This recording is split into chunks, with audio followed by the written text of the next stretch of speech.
Wow, wow, wow.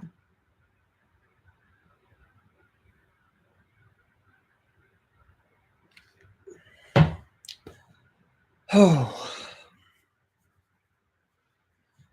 I'm gonna chill for a sec while people get in, and then we will start talking. But for now, we wait, we ball.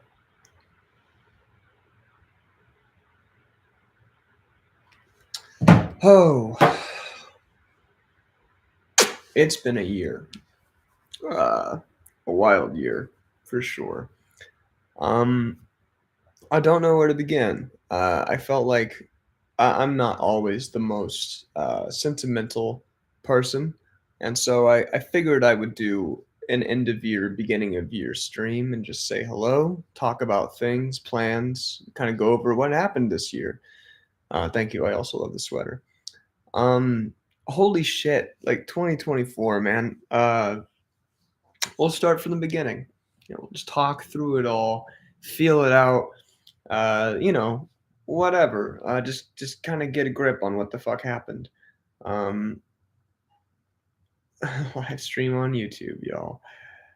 Um, let's talk about how the year began. I'll put you all in my frame of mind, and we'll go through it. This is also for me, not just you. This is kind of just trying to recollect, grasp everything that happened, and figure out where we're going from here. But I started the year off with a wonderful pre-sale campaign for the last record, Rapture Waltz. Went absolutely bananas. You guys are awesome. And then SCP closed and lost $50,000. Rough start to the year.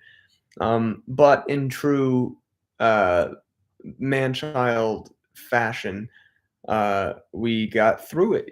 I ran a second pre-sale campaign, and you guys showed up, and most of you got all your money back. And as far as disasters go, I think it went pretty well. Still recovering from that. I did have to take on some of the brunt of the loss there, and so we're getting through it, slowly paying off that credit card, as one does. Um, but we moved on from that. The record came out in March. I think it was a good record. I was happy with it, and we got to tour like a lot. Finally getting around the country, getting to see you guys, getting to say hi, doing all that stuff. I've been enjoying it a lot.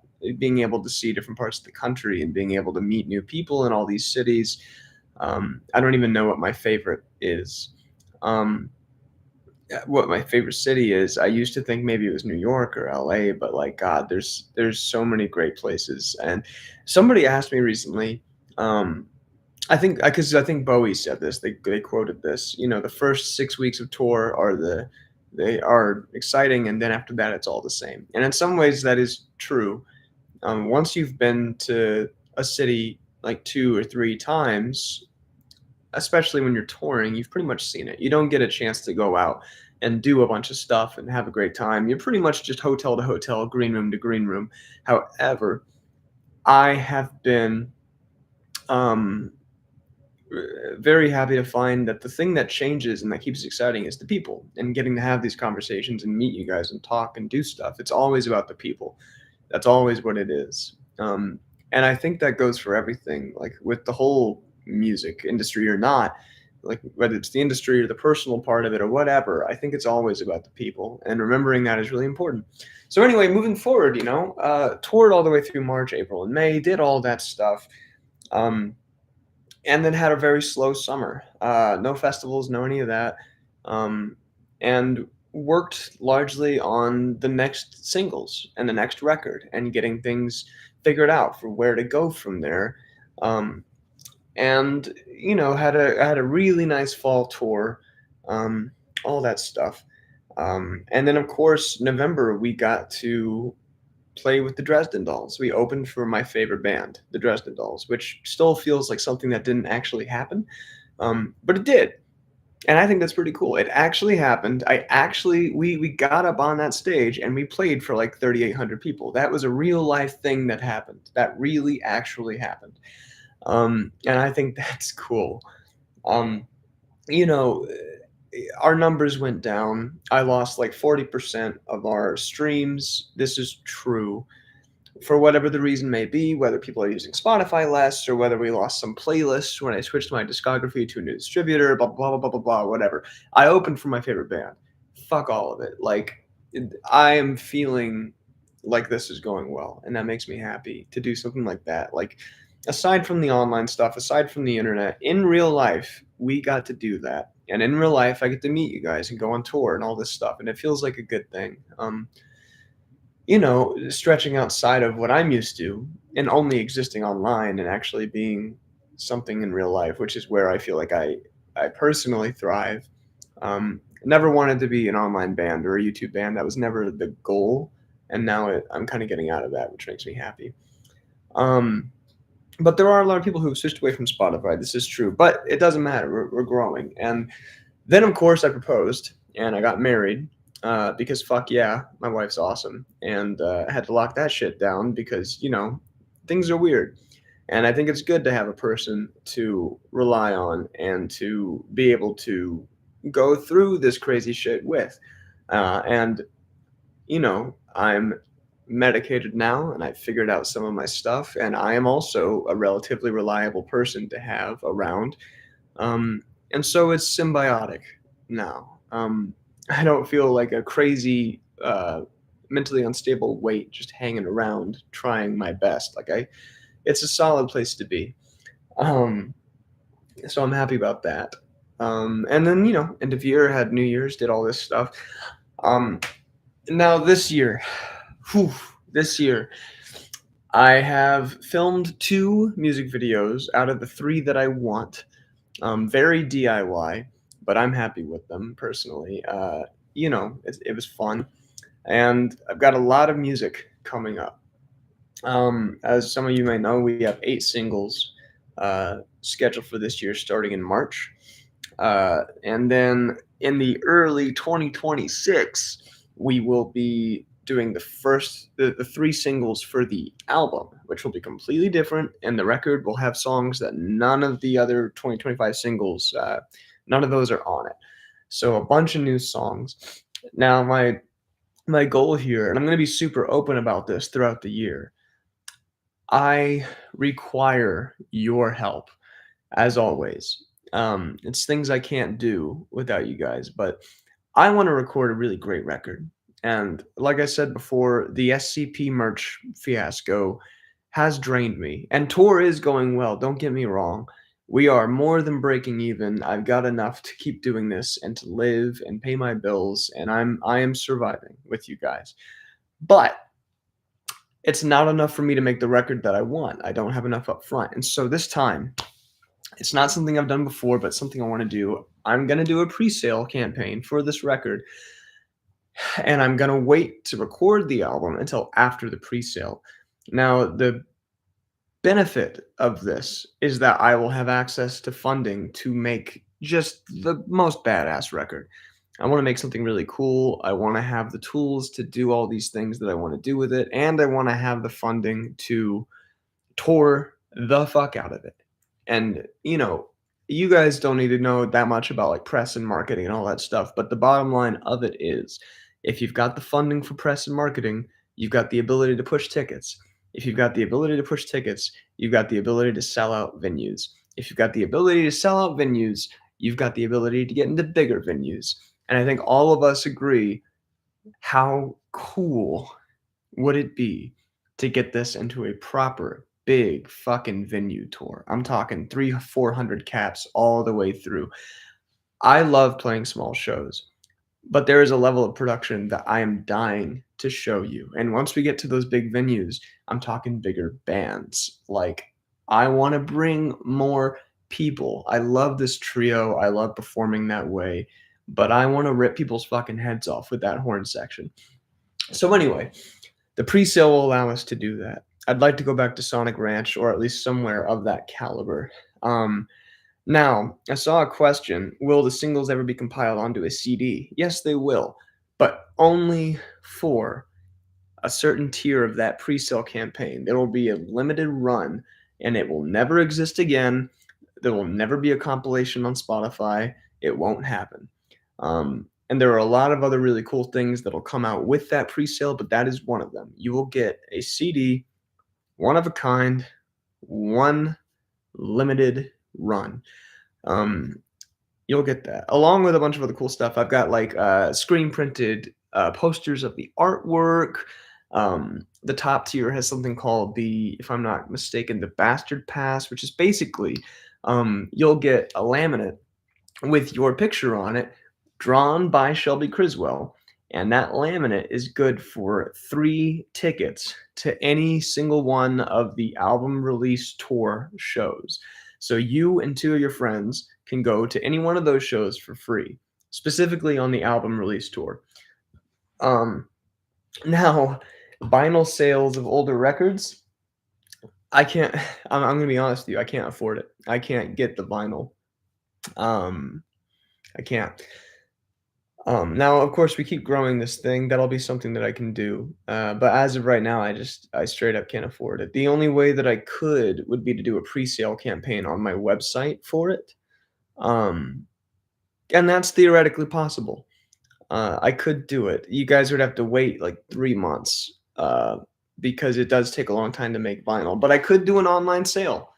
And that's something we can talk about. If you guys are interested in that, I can do it. We can do one for Insomnia. We can finally get that vinyl made. Yeah, I could do it. And the thing is about that, if we have a successful pre-sale campaign, enough to get an order, I can order just a bit more and have some um, for the tour. So I could actually bring some with me. The only way I could do that would be a pre-sale campaign though, and I'll put some feelers out and see how people are feeling about it, because if I do a campaign and I get, like, 10 sales, I'm fucked because you have to order at least, like, 150, so then I would just be in a hole. Um, so we'll see about it. I would love to do it. If the interest is there, I'd love to do it. I just have to be sure that there is enough interest to actually pay for it. You know what I mean? Um But yeah, a lot of plans. I am really excited about this music. Um, I think it's gonna be good, and I will tell you, this is super low key. I'll tell you right now, this is a project meant for fun. This is a project with there's no aim or thought of playing shows or anything like that. There's not any aim of releasing anything right now. I know that we will, but this project I'm about to talk about is something for fun. We wanted to make music that we didn't have to think about for any reason other than making music. But Deanna, myself, and a new friend of ours, Bailey, have begun a project, a little side project called Girls Senior, which I think is a pretty funny joke. But Girls Senior is, as of right now, I would call it like a dreamy pop rock band. Something like that. It hasn't really defined itself yet. We don't know what it is. Um, but I'm bringing some of the vibes that I've missed from Marmalade and putting it in with this person. And Bailey is a great composer on her own, and she's a keyboardist as well and a singer. And I'm excited to see synth funk pop rock fun. Yeah, I would say that. But I'm excited to see what it makes. Um, Deanna, can I play the first like 30 seconds of the song, like before the vocals hit? Do you have a problem with that? Is there any issue with me doing that? Yeah, do it. All right, cool. So just to give you an idea, we got together and we did this. I want to say in like 8 hours. Honestly, it was a pretty short amount of time, but we got something cool together, and I will show you what we've been messing with.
around like you used to.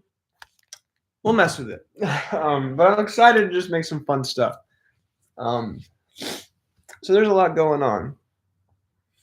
Um, I think you guys will enjoy it. Don't know what the vibe is. We don't even know what genre we are really. Right now we're just having fun and making stuff. But you could expect some things from that. I'm sure. Um, but yeah, there's a lot to do. Right now, I am going to work on editing the second music video. I've got some extra shots I've got to throw in there, stuff like that. And I'm about to put in, this is another thing I got to work on. I've got to work on getting a merch order in for these next tours. And I'm excited about this one because we're going to have some stuff that we've never had before. I'm talking things like maybe keychains, good enamel pins, maybe some new buttons, some iron-on patches, stuff like that. And I have listened, and I know that you want them. We will only have one size. That's going to be a large, but we will have hoodies. We're going to have a limited run of hoodies. We're going to see how they do, but we will have hoodies on these next tours. And I'm going to put that order in soon. We got to get it ready. But yeah, if you're interested in any of that stuff, coming out to a show. As always, by the way, if you're at a show, you don't have to ask me. You don't have to pay. Let's take a picture. I'll sign your shit. I'll sign whatever you bring. I don't care. Now, I actually want to ask you, while you're all here, I would love your opinion. So I've got this little instant Polaroid camera. And I did think about the idea of like $10 a pop if you want to take a picture with that Polaroid. We will do that at the merch table and give you the Polaroid and sign it, like something like that. I thought it'd be a fun little thing that you can take with you. If you want, if that sounds good to you, we will offer that. I'll get all the film. We can do it. That sounds sick. Yes. Okay. Well, there it is. I know. I saw Kat do it, and I was like, "What a good idea! Like, what a fun little thing to have something physical that you can take home with you." I thought it was neat. And we'll do something that can pay for the film. We'd have to sell it, but like cheap, $10, like easy peasy. So yeah, and of course we can sign it. We can do all that. But I liked the idea of something physically tangible that you could take with you. I thought it was neat. And I might even get some props at the merch table, stuff that we can put on and hold and wear and things like that. Make it a little spicy. So I'm not gonna make it $20. Absolutely not. We'll do 10. Okay. I'm not a fucking asshole, but yeah, so I'm excited for this year. Also, for everybody on the Patreon, I know it's been slow. You're about to get the value here because we're about to start putting things out early for you, and you're going to get demos and you're going to get all that stuff. Which this month I will put out a demo. I will. And yeah, thank you for your support is what I'm saying. It really, especially on months like this, it helps. I would be so fucked without you guys. You have no idea how much it really helps. And I hope everybody got their end of year merch, little gifts for the holidays and everything. I'd like to this year, if everything goes well, do Patreon specific merch bags at the end of the year. I want to have something special, and not just leftovers. I want to have something limited edition for y'all. So yeah, on the agenda then, I will work on seeing the interest for an Insomnia pre-sale campaign. I'll figure that out. Maybe we can do that in the spring, or maybe even next month if you guys are interested. I gotta read the room though and see how many people actually want that. But it's going to be a busy year, and it's going to be a fun year, and we are going to tour fucking everywhere. Speaking of, this is the first year that we're actually touring to a venue in Canada, 2 of them. We're going to Vancouver and we're going to Toronto, which I'm really excited about. Of course, we will be in all the places you'd expect us. We'll be in Texas, all throughout. We'll be all over the West Coast, all the way up to Seattle and now Vancouver. We'll be in Salt Lake City. We will be in Denver. We'll be in Fort Collins. We'll be in Kansas City, Indianapolis, Detroit, New York City, Washington, D.C. We're going to try and hit South Carolina this year, and we're going to try and do Florida. I would like to try St. Louis. It's a little tricky, but Kansas City at least. We will be in Missouri, Kansas City, Missouri. The date for Toronto is not booked yet. We haven't contracted that tour, but I do know that it's happening. Charlotte, very possible. Yeah, Charlotte is tough because we can't find a venue. It's very difficult, and we can't play that video store again. That's not going to work. So, um, Philly, yes, we'll be back in Philadelphia. Very difficult city for us. No one came to the show when we played in Philly, so we're gonna have to keep trying it. But it's gonna probably take a minute to build that city up. Philly has been tough for us, but we will be back. So yeah, I'll come back to Little Rock. Little Rock is happening. North Carolina will work. We'll be in Raleigh. If we come back, we'll be in Raleigh for sure. Raleigh is a much easier city. Raleigh and Greensboro is much easier than Charlotte. You can expect us there. We do want to come to Tampa. We do. We want to do like a Jacksonville, Orlando, Tampa, Miami 4-date run. We want to try that. We need to start breaking in. I'd like to do like a Texas, New Orleans, Birmingham, Atlanta, Florida, South Carolina, North Carolina, Nashville run is what I'd like to do. Oh, we will absolutely be back in Cleveland and Columbus. We have such a rad fan base growing there. We're going to be back. And sorry, we're going to have to hit the big cities. We can't come to small towns. I'd love to come to the UK, Birmingham, Alabama, unfortunately. I would love to come to the UK. I just can't. I can't afford it. It's a lot. You need to obviously get the flights, and then you need to backline gear, unless I brought my piano, which would be incredibly expensive. And then there's the problem of travel because I don't have permits to travel through multiple countries. You would have to hire a driver. And then we're talking about just absolutely disgustingly expensive costs. So the only way I could do that is if I was to be on an opening act for a band in the UK, which is something that I'm interested in. So we'll see. Maybe. But yeah, bring everybody to the Kilby Court show. We wanna get good shit going in Salt Lake City. We need help there, so help us out. Bring some people.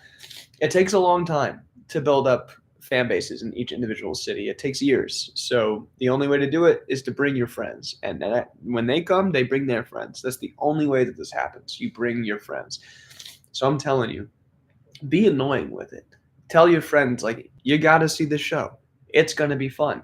Because you know what? If things keep going the way that they're going, which I hope that they do, it's not going to be that easy to get a ticket like it is now. It's not going to be that easy to talk to us at every show. There might be too many people. So bring them while we're still available. Bring them before we get big or whatever. And make friends so you can bring them. Or come to my shows and make friends there because I bet they'll be friends with you. Tell people that don't have friends to come to the shows and you can make friends. Guarantee it. Biggest show on this last tour,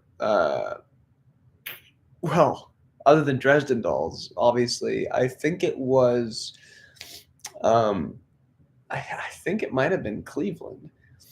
Cleveland was great. And Chicago, we sold out. We sold out Chicago, and that was a great night. Anyway, I got to go. I've got some work to do today, but this has been my end of year, beginning of year review. So happy New Year. Thank you for the support. And what's this? What's goal? Teal and higher. What is this? I don't know what this is. It's the Q&A session. This is interesting. Makes Super Chat more fun with the goal. I'm not going to do that. Anyway, happy New Year.